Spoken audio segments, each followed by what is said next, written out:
नमस्कार, मैं कमलेश कबीर आपका एक बार फिर स्वागत करता हूं इस नए एपिसोड में।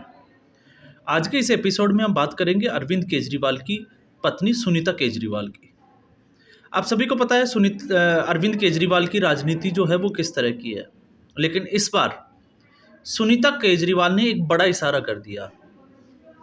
और जब मैं इस बड़े इशारे की बात कर रहा हूँ और ऐसा क्यों कह रहा हूँ, अगर आप उसको समझोगे तो आपको पता होगा कि सुनीता केजरीवाल ने, वैसे तो आज आपने खबर पढ़ी होगी कि अरविंद केजरीवाल को कोर्ट से जो है वो एक राहत ज़रूर मिली है कि उनकी पत्नी सुनीता केजरीवाल जो है वो जो उनकी मेडिकल जो जांच होगी उसमें वो उपस्थित रह सकती है।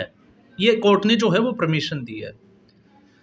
इसके बाद सुनीता केजरीवाल ने जो है वो एक वही वीडियो जहाँ से वो बैठ के हमेशा जो है वो वीडियो जारी करती है और उसमें जिस तरीके से जो है वो एक सिंपैथी गेन करने की कोशिश की जाती है आम आदमी पार्टी के द्वारा। और आम आदमी पार्टी जो है वो स्थिति ये है कि अगर हम देखें तो आपको पता ही होगा, राघव चड्ढा और संजय सिंह, इन दो को अभी हम छोड़ दें तो इसके अलावा चाहे अरविंद केजरीवाल हो या अरविंद केजरीवाल के खास बैकडोर वाले जो अधिकारी जिसकी हम बात करें, विभव कुमार, जो बैकडोर से पूरी राजनीति को संभालते थे, या हम कहें कि अरविंद केजरीवाल के सबसे बड़े विश्वास पात्र हुआ करते, उनको जमानत नहीं मिली, उनकी जो न्यायिक हिरासत थी वो बढ़ा दी गई है। मनीष सिसोदिया उनको भी जो है वो जमानत याचिका खारिज कर दी गई है, उनकी भी जमानत वो न्यायिक हिरासत बढ़ा दी गई है। अरविंद केजरीवाल आपको पता ही है, ट्रायल कोर्ट की वेकेशन जो बेंच थी उसने बड़े गेम के साथ जो है वो जमानत देने की कोशिश की, जमानत दी भी, लेकिन उसके बाद में ईडी जो है वो हाई कोर्ट का रुख करती है और हाई कोर्ट उस फैसले पे रोक लगा देता है। अब अरविंद केजरीवाल को जमानत कब मिलेगी, कब बहस होगी, वो तमाम तरह की बातें जो है वो अलग है। लेकिन जिस खबर की मैं बात कर रहा हूँ वो जो है वो अरविंद केजरीवाल के उसी मसले से जुड़ी हुई है। आपको पता होगा, अरविंद केजरीवाल हर बार कहते हैं, जब भी उनसे कोई सवाल ईडी या सीबीआई के द्वारा पूछा जाता है तो वो सहयोग नहीं करते। अब वो जवाब उनका होता है कि मुझे कुछ याद नहीं है, क्योंकि मेरे घर पे जो है वो लोग मिलने के लिए आते जाते रहते हैं। लेकिन सुनीता केजरीवाल ने आज वीडियो जो जारी किया, अगर आप उस वीडियो को ध्यान से सुनोगे तो आपको एक जगह पे जो है वो बड़ी चालाकी के साथ में उन्होंने अपनी बात जो है वो पेश करने की कोशिश तो की, लेकिन वो फैक्ट्स के साथ अगर जोड़ के हम देखते हैं तो उन्होंने 16 मार्च 2021 का जिक्र किया है।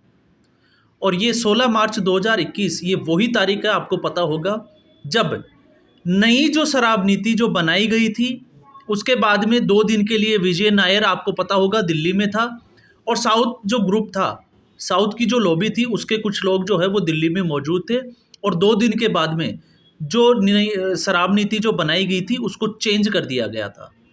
और उसी वक्त 16 मार्च 2021 को मंगुटा श्रीनिवासन रेड्डी, जो अभी एनडीए के, जो भारतीय जनता पार्टी के आंध्र प्रदेश के जो पार्टी है, जो एनडीए में शामिल हो गई है, एनडीए में है, उनके सांसद, उनकी मुलाकात दिल्ली में अरविंद केजरीवाल से होती है। ये कहना है सुनीता केजरीवाल का। हालांकि उसने इस बात को जो है वो अलग ढंग से ज़रूर पेश करने की कोशिश की कि वो आए थे किसी एनजीओ के काम के लिए, उन्होंने जो है वो ज़मीन की मांग रखी थी, लेकिन अरविंद केजरीवाल ने एलजी के ऊपर जो है वो बात रख के उस बात को टाल दिया था। तो एक कड़ी जो बार बार जो है वो आम आदमी पार्टी ये कहती थी कि उनकी मुलाकात नहीं हुई, और लगातार जो है वो ईडी और सीबीआई ये दावा करती थी कि इस नई लिकर पॉलिसी की जो मीटिंग हुई थी वो अरविंद केजरीवाल के घर हुई थी। तो ये जो है एक बड़ा सवाल, और इसके साथ में एक सवाल को और जोड़ के हम देख सकते हैं जिसका सवाल जो है वो अभी भी जो है वो सामने नहीं आया। वो था कि विजय नायर, ये विजय नायर कौन था, ये कैसे आया। और विजय नायर जब आया तो वो, आपको पता होगा, कैलाश गहलोत जो कि आम आदमी पार्टी में मंत्री हैं, उनको एक सरकारी बंगला अलॉट हुआ था, उस सरकारी बंगले में रह रहा था। तो सरकारी बंगले में जब वो रह रहा था तो सरकारी बंगले में किसकी परमिशन से वो रह रहा था, यही सवाल जब आपको पता होगा ईडी ने कैलाश गहलोत से किया तो कैलाश गहलोत ने बोला कि वो अपने निजी आवास में रह रहे हैं, वो सरकारी बंगले में शिफ्ट ही नहीं हुए और विजय नायर के बारे में उनको कोई जानकारी नहीं है। तो फिर कैलाश गहलोत के अलावा और आपको ये भी पता होगा सीएमओ में विजय नायर कार्यरत है तो वो किसकी परमिशन से है? अरविंद केजरीवाल की। तो डेफिनेटली कैलाश गहलोत के कहने पे तो आपको पता होगा कि विजय नायर नहीं रुका होगा। तो इसके बाद में जो सक्की सुई और विश्वसनीयता की अगर हम बात करें तो फिर विजय नायर जो है वो अरविंद केजरीवाल के कहने पे ही कैलाश गहलोत के वहाँ बंगले पे रुका हुआ था। और अब जब उसी वक्त की अगर हम बात करें कि इस नई नीति में कुछ जो है वो बदलाव किए गए थे, वो 2 दिन में जो बदलाव किए गए थे, जब विजय नायर कुछ लोगों के साथ दिल्ली में आया हुआ था, दिल्ली में रुका हुआ था, और उसी वक्त की सुनीता केजरीवाल ने ये कह दिया कि 16 मार्च 2021 को जो श्रीनिवासल जो रेड्डी थे मंगूटा, वो दिल्ली में ही मौजूद थे और अरविंद केजरीवाल से उनकी मुलाकात हुई थी और लगभग जो है वो 10-12 लोगों के साथ उनकी मुलाकात हुई थी। लेकिन उन्होंने बात को घुमाने की भी कोशिश की कि अगर अरविंद केजरीवाल पैसे की मांग करते तो वो 10-12 लोगों के सामने क्यों करते? तो हो सकता है ये जो वही लॉबी हो 10-12 लोगों की जो इस शराब नीति के ऊपर काम कर रही हो, या फिर हो सकता है इसको अलग तरीके से जो है वो बातचीत रखी गई हो, उनको बुलाया गया हो। तो वो तमाम तरह की बातें जो है उन्होंने बोली। लेकिन उसके बाद में फिर जैसे एज इट इज़ अगर हम देखें आम आदमी पार्टी की अगर फितरत की, तो जैसे अरविंद केजरीवाल गुमराह करते हैं वैसे ही सुनीता केजरीवाल ने भी दिल्ली की जनता को एक लॉलीपॉप देने की कोशिश की। और वो ये था कि उसके बाद में जो श्रीनिवासल रेड्डी जो थे, मंगूटा रेड्डी, उनके परिवार के ऊपर जो है वो दबाव बनाया गया मोदी सरकार के द्वारा। और एक वक्त ऐसे आया कि उनको इतना प्रताड़ित किया गया कि उस फैमिली ने सुसाइड करने की भी सोची। और उसके बाद में उनके बेटे को जो है वो राघव मंगूटा रेड्डी को गिरफ्तार किया गया। उनके बयान जो है वो ज़बरदस्ती लिए गए और बयान लेने के बाद में उसको ज़मानत दे दी गई। तो आप इसमें एक चीज़ देखिए, जब यही बात जब अरविंद केजरीवाल के वकील ने कोर्ट की अपनी दलील में रखी थी, तो वहाँ पे जो बात निकल के आई, कोर्ट की ये टिप्पणी थी कि कोई भी व्यक्ति सरकारी गवाह वो तभी बन सकता है जब कोर्ट उनको परमिशन दे। तो बिना कोर्ट की परमिशन के, इसका मतलब ये होता है कि सरकारी गवाह बनने से पहले उक्त व्यक्ति को जो है वो कोर्ट में एक एप्लीकेशन देनी पड़ती है। एप्लीकेशन के बाद में उसकी पेशी होती है और फिर उसके बाद में कोर्ट के सामने जो है उसका कबूलनामा होता है और कोर्ट के सामने ही जो है उसके बयान होते हैं जो कि नोट किए जाते हैं और फिर उसके बाद में उसको जो है वो राहत दी जाती है। तो राघव मंगूटा रेड्डी के केस में भी ऐसा ही हुआ था। अब उसको जो है वो तोड़ मरोड़ के जो है वो ज़रूर पेश किया जा रहा है। और वो अरविंद केजरीवाल की जो पार्टी है, आम आदमी पार्टी, इसमें हमेशा से जो है वो माहिर मानी जाती है।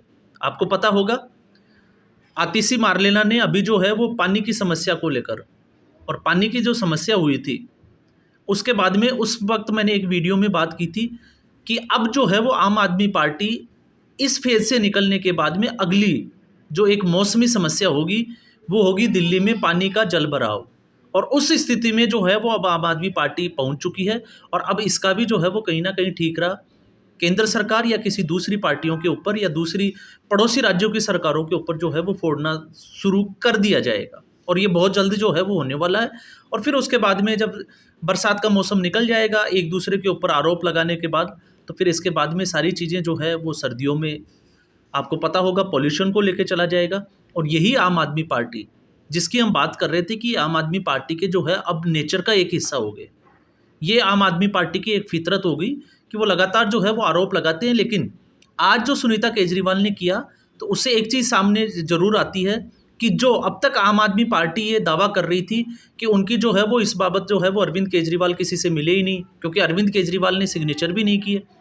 तो सिग्नेचर नहीं किए और अरविंद केजरीवाल ने ये भी कह दिया था कि उनको इस बारे में पता नहीं है। तो फिर आबकारी विभाग जो है वो मनीष सिसोदिया के पास है। तो मनीष सिसोदिया जो है वो क्या इसमें पूरी तरीके से इन्वॉल्व थे? जबकि हम हर वीडियो में बात करते हैं कि कोई भी फाइनेंशियल जो डिसीजन होते हैं वो बिना मुख्यमंत्री की अनुमति के हो ही नहीं सकते। तो सीधे तौर से जो है वो अरविंद केजरीवाल को ये पता था नई शराब नीति के बारे में कि ये क्यों बनाई जा रही है।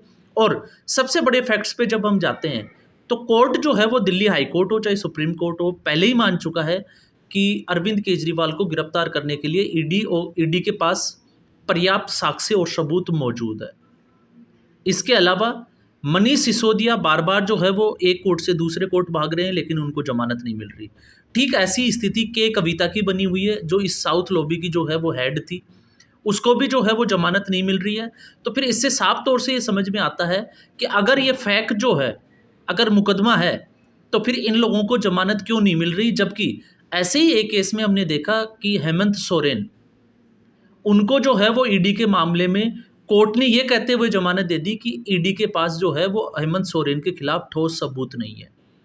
तो अगर आम आदमी पार्टी के किसी मंत्री के या फिर हम बात करें कि अरविंद केजरीवाल के खिलाफ अगर कोई सबूत नहीं है, तो फिर इनको ज़मानत क्यों नहीं मिल रही है? ये एक बड़ा सवाल है। और ऐसे में कहते हैं कि कई बार जो है वो ज़्यादा चालाकी जो है वो खुद पे भारी हो जाती है, और यही जो है वो सुनीता केजरीवाल ने एक हिंट दे दिया।